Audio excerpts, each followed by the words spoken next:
Assalamualaikum warahmatullahi wabarakatuh. Alhamdulillahirabbil alamin. Asyhadu an la ilaha illallah wahdahu la syarika lah. Asyhadu anna Muhammadan abduhu wa rasuluhu la nabiyya ba'd. Wa a'udzu billahi minasy syaithanir rajim. Wa nunazzilu minal qur'ani ma huwa shifaa'un wa rahmatul lil mu'minin. Wala yazidu zalimina illa khasara.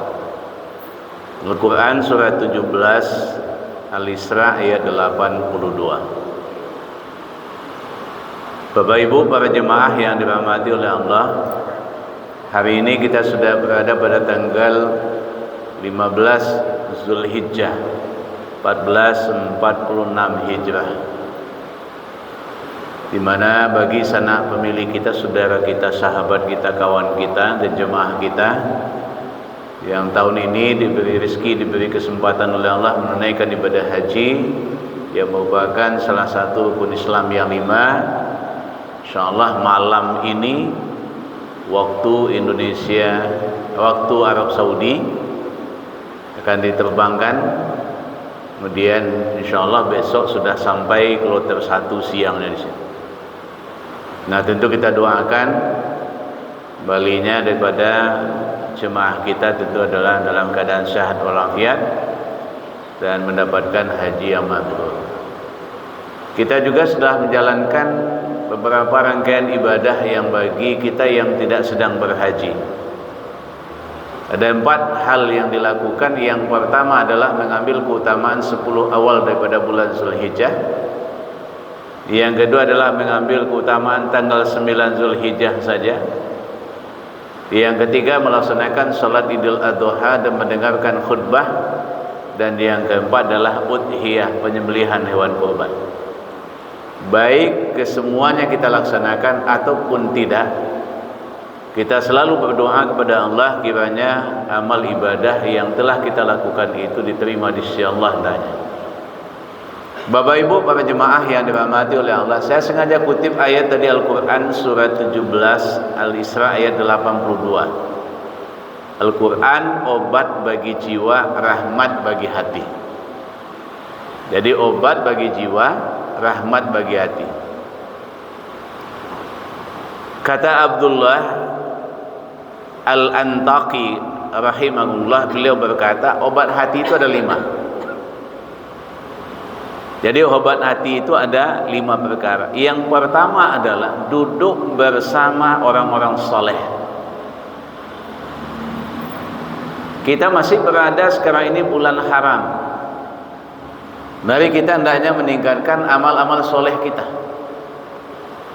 Yang kedua adalah membaca Al-Quran. Yang ketiga adalah mengosongkan perut daripada makanan haram. Dan yang kelima adalah sholat malam.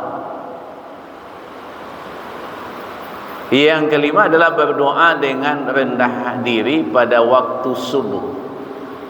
Jadi ada 5 obat hati itu, atau 5 perkara obat hati itu, kata Abdullah Al-Qantaqi.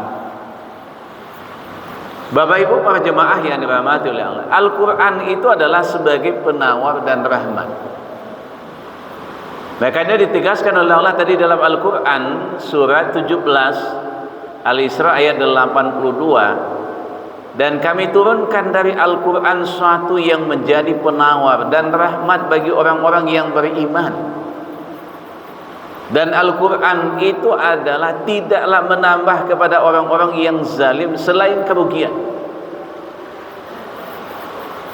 Nah, Bapak Ibu para jemaah yang dirahmati oleh Allah, kenapa Al-Quran itu adalah obat bagi jiwa, rahmat bagi hati? Ketika segalanya terasa hilang, masih ada Allah. Ada saat dalam hidup ini di mana seorang hamba itu merasa kosong, kehilangan arah, dan seluruh harapan seolah runtuh di hadapannya. Dunia menjadi sempit, dada menjadi sesak, dan air mata mengalir tanpa sebab yang pasti. Pada saat-saat seperti itu ingatlah satu hal yang tak pernah hilang, engkau masih memiliki Allah, zat yang memiliki segala sesuatu. Nah, itulah yang diingatkan kita oleh Allah dalam Al-Quran surat 19, surat Maryam ayat yang ke-64. Wa ma kana rabbuka nasiya, dan Rabbmu tidaklah pernah melupakan. Jadi jangan pernah kita merasa benar-benar kehilangan selama hatimu ini adalah masih bisa menyebut ya Allah. Karena selama Allah ada bersama kita, tidak ada yang benar-benar hilang. Makanya Al-Quran itu obat yang tidak pernah kadaluarsa.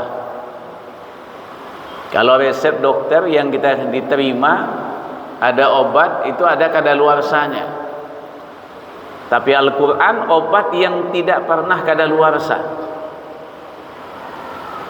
Allah Subhanahu wa taala menurunkan Al-Quran itu bukan hanya sebagai petunjuk saja, tetapi juga adalah sebagai obat yang menjadi penyakit hati.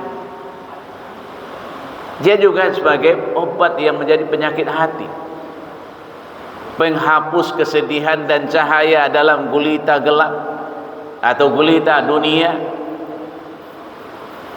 Allah ingatkan kita tadi dalam Quran itu, Quran surat 17 ayat yang ke-82 itu. Dan kami turunkan dari Al-Quran sesuatu yang menjadi penyembuh dan rahmat bagi orang-orang yang beriman. Jadi orang-orang yang yakin dengan Al-Quran. Makanya Al-Quran itu adalah menyembuhkan luka yang tidak pernah terlihat oleh mata. Kalau luka yang terlihat dengan mata, mungkin dengan sayapan atau mungkin dengan itu adalah pisau, bisa kita sembuhkan dengan yang lain obatnya. Tapi Al-Quran menyembuhkan luka yang tidak pernah terlihat dengan mata. Ia bisa merawat, itu adalah kepatahan dan yang tidak ada yang disentuh oleh tangan. Ia bisa adalah memeluk hati yang remuk dengan belayan ayat-ayat yang menyenangkan. Maka rasakan bagaimana saat engkau itu membaca Al-Quran. Tadi ingatkan kita oleh Allah dalam Al-Quran surat Al-Insyirah atau Quran surat 94 ayat yang kelima dengan ayat yang keenam. Fa inna ma'al usri yusra, inna ma'al usri yusra. Sesungguhnya bersama kesulitan itu ada kemudahan. Sesungguhnya bersama kesulitan itu ada kemudahan. Kok dua kali dalam ayat itu, dalam surat itu diulang oleh Allah. Artinya meyakinkan kita bahwasanya di balik kesulitan itu pasti ada kemudahan. Tapi kalau kita mengeluh saja terus, artinya kita akan diberi kesulitan terus oleh Allah. Tapi yakin kita kepada Allah, minta kita kepada Allah. Bangun kita di tengah malam, minta kita kepada Allah. Makanya kalimat ini bukan sekedar janji, ini adalah jantung daripada ketenangan, jembatan yang membawa harapan menuju kenyataan. Maka jangan katakan mustahil.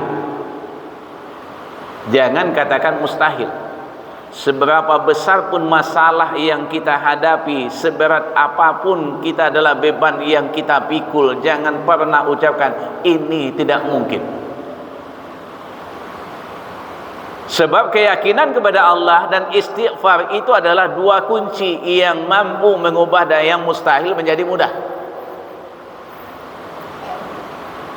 Makanya Allah ingatkan kita lagi dalam Quran surat 65 atau Quran surat At-Talaq ayat 2 sampai ayat 3. Wa may yattaqillaha yaj'al lahu makhraja wa yarzuquhu min haitsu la yahtasib.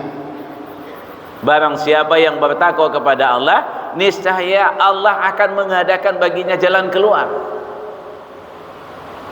dan memberinya rezeki daripada arah yang tidak disangka-sangka. Walaupun kita dalam keadaan bagaimanapun, kita misalnya berimpak, bersedekah, tidak ada yang memiskinkan orang kok. Begitu juga adalah bagi sanak famili kita yang menunaikan ibadah haji, kemudian dia pulang daripada haji miskin, tak ada pula yang kita dengar. Bagi bapa dan ibu yang sudah menunaikan ibadah haji misalnya, ada tak miskin pulang daripada menunaikan ibadah haji? Tak. Padahal itu jutaan uang yang dikeluarkan. Maka tidak pernah pula miskin orang yang kita ketika itu adalah berinfak, dia mengeluarkan infak sedekahnya, walaupun itu hanya sekedarnya, tak pernah miskin. Maka yakinkan dalam diri kita itu bahasanya Allah itu ada. Bahkan Nabi SAW pernah berkata dalam hadis yang diriwayatkan oleh Ahmad dan Abu Dawud, mal lazimal istighfar ja'alallahu lahu min kulli hammin farajan wa min kulli dhiqin makhrajan wa razaqahu min haitsu la yahtasib. Barang siapa memperbanyak istighfar, niscaya Allah akan menjadikan untuk setiap kesusahan jalan keluar, dan setiap jalan kesempitan itu kelapangan, dan memberinya itu adalah rezeki daripada arah yang tidak disangka-sangka. Cuman yakin kita atau enggak? Nah, termasuk ibadah kurban yang kita lakukan. Ketika ibadah kurban yang kita lakukan kemarin ini, lantas telah disembelih, itu adalah sembelihan kita atau itu adalah sapi ibadah kurban kita, tak ada orang yang ikut dengan sebagai sahibul kurban itu miskin ya? Tak ada. Makanya zikir aroma terindah yang tak pernah layu. Jadi zikir adalah aroma terindah yang tak pernah layu. Kenapa? Karena dunia ini memiliki banyak keindahan. Bunga indah, harta indah, kemewahan indah, namun tidak ada yang lebih indah daripada menyebut nama Allah dengan hati yang hadir. Ala bi zikrillahi tatma'innul qulub. Ingatlah, hanya dengan mengingat Allah hati ini bisa menjadi tenang. Artinya apa? Kalimat zikir itu bukan hanya manis di lisan, tapi juga adalah harum di langit. Dia harum di langit. Maka dengarkan lantunan daripada ini dalam sebuah hadis. Qala Nabi sallallahu alaihi wasallam, subhanallahi wa bihamdihi wa adada khalqihi wa ridha nafsihi wa zinata arsihi wa midada kalimatihi. Hadis diriwayatkan oleh Muslim. Maha suci Allah dan dengan segala puji baginya, sebanyak makhluknya, seberat arsnya, sebanyak yang membuatnya ridho, dan sebanyak tinta kalimatnya. Dahsyat Bapak dan Ibu. Artinya apa? Zikir ini yang membuat malaikat itu berkumpul, kemudian membuat hati itu mekar dan membuka pintu-pintu langit. Mengadulah kepada Allah. Makanya wahai jiwa yang haus, inilah sumber daripada air. Apa sumbernya? Adalah zikir pada Allah. Suatu syair yang indah dari Isa Jaraba menggambarkan dahaga daripada jiwa yang tak pernah disirami oleh dunia kecuali ada satu air mata, yakni Al-Quran. Wahai yang haus, inilah sumbermu, bacalah dengan tartil, segarkan hatimu dan harumkan pendengaranmu. Kenapa jiwa akan tenang? Karena dengan membaca Quran jiwa bisa tenang. Assalamualaikum warahmatullahi wabarakatuh.